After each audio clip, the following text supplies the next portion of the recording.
Hello, I'm Teacher Robin. Welcome to another live streaming class. If this is your first time to join us, let me explain how the classes work. Today, our topic is communicating with your neighbors in English. If you have a question during the class, write your question in the comments section and I'll answer it at the end of the class. I also have a few questions for you at the end of the lesson to practice what you've learned, and you can write your answers in the comments as well. Before we get started with today's topic, let's review what we learned in last week's class in case you missed it.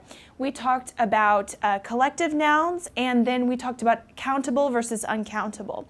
So we defined what collective nouns actually are. So it's nouns that refer to a group like a herd, a choir, a mob. So these are all collective nouns.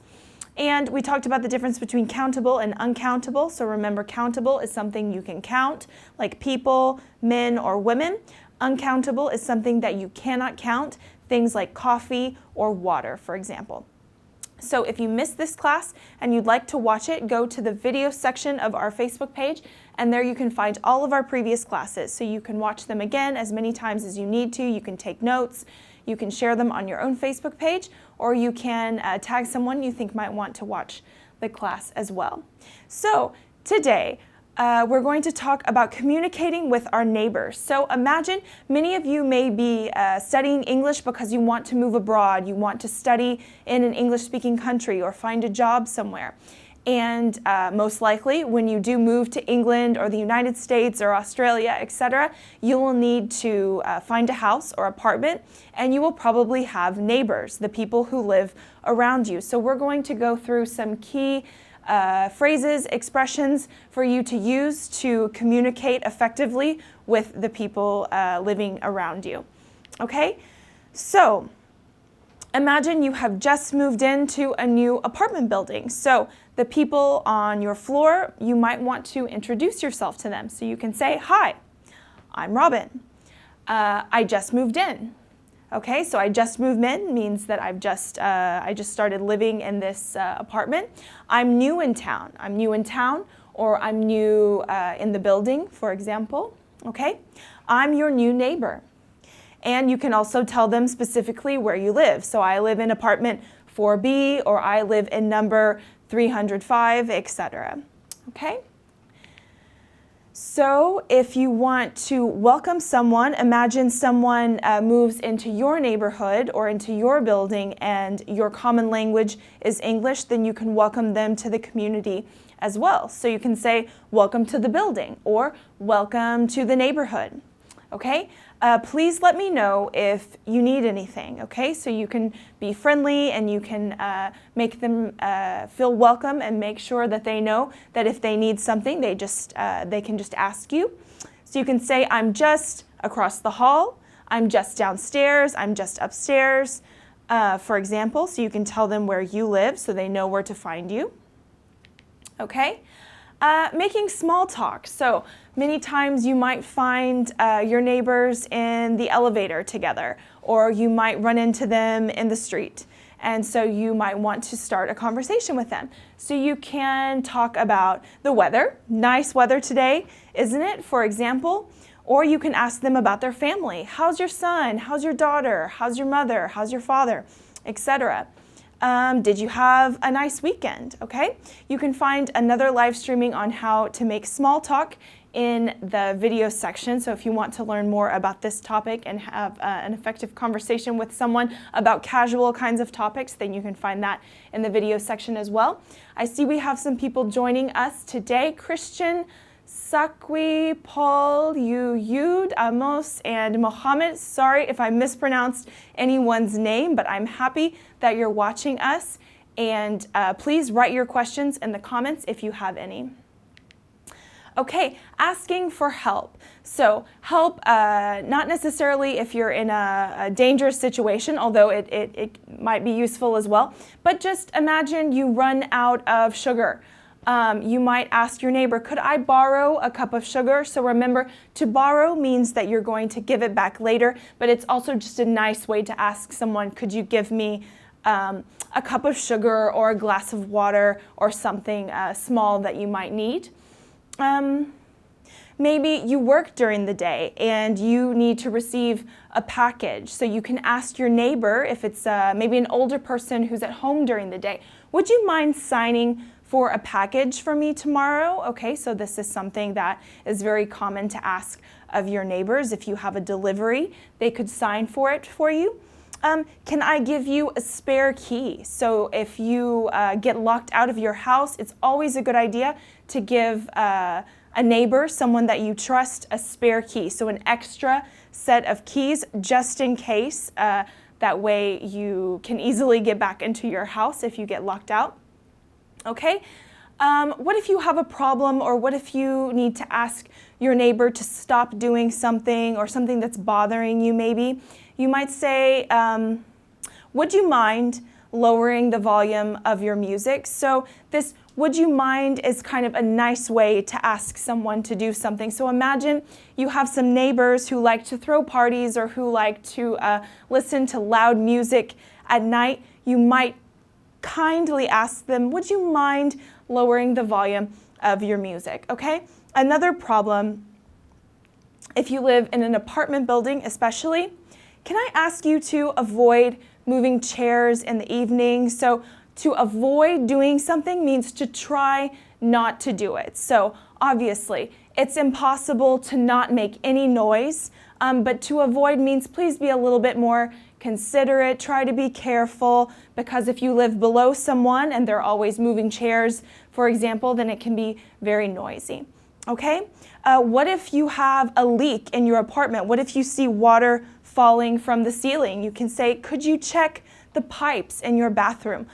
I think there's a leak, okay? So it's important to know how to ask these things of your neighbors so you can establish a good relationship, and then when you do have a problem, then it's not a problem for you to go and tell them about it.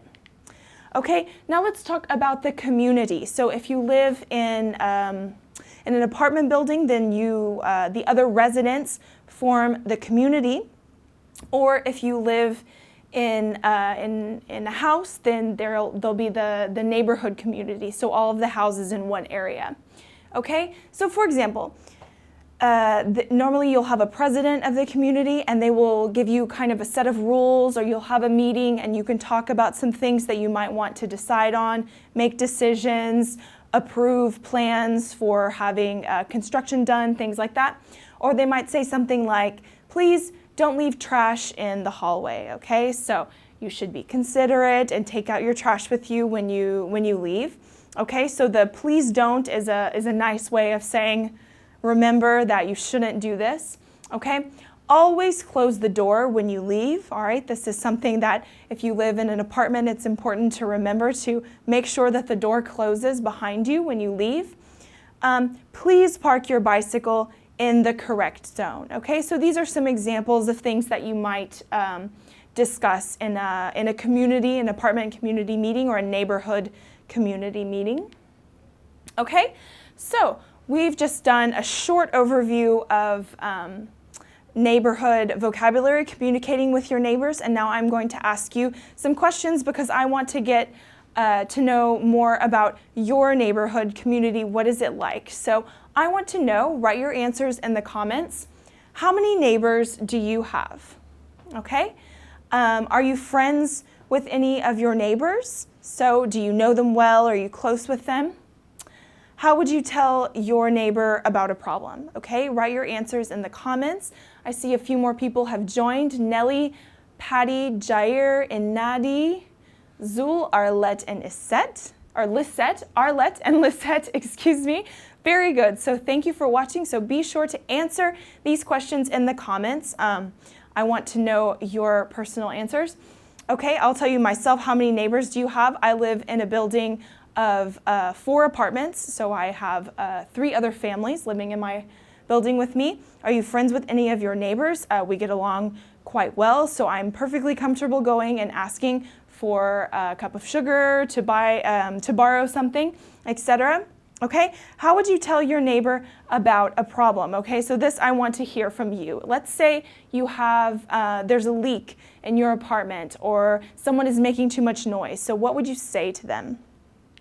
Okay, So as you are doing that, let me tell you more about the ABBA course. At ABBA, we have a complete course from beginners to business level featuring 144 units. Each unit starts with a short film, then you have a video class explaining the grammar, and then you have exercises to practice all of your skills, your reading, writing, listening, and speaking skills, okay? So if you want to join our course, you can go to our website.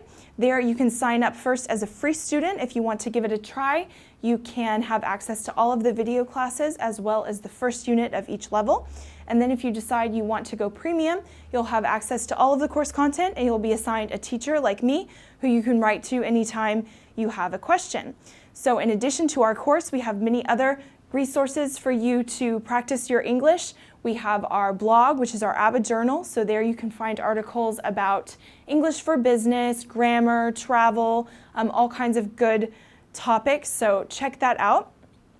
We are on all of the social media networks. So obviously Facebook, we're also on YouTube, Instagram, and Twitter. So you can find even more short videos and grammar explanations on our other social media networks. So check those out so you have plenty of opportunities to practice your English with us here at ABBA.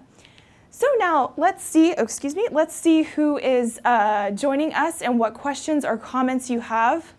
Okay, Yuyud says, is it okay to bring some fruit to my neighbor as an initiation? So by initiation, you probably mean an introduction. That is great. That's a great idea, and that's very common actually.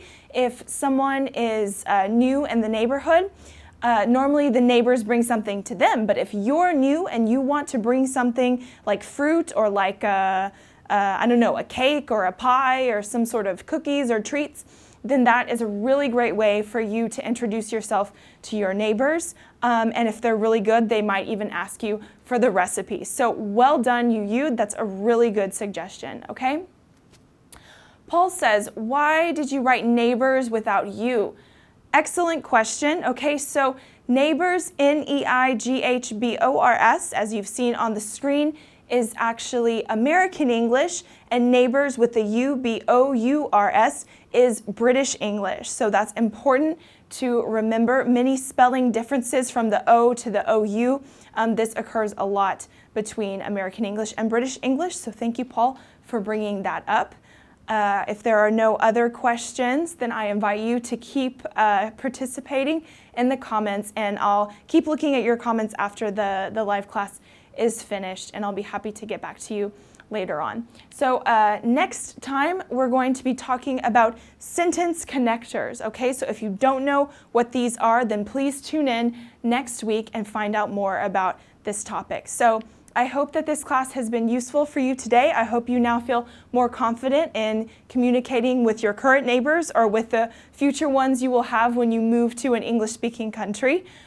So I hope that you can join us next week, and I hope you have a great rest of your day. So take care, and we'll see you next time. Bye.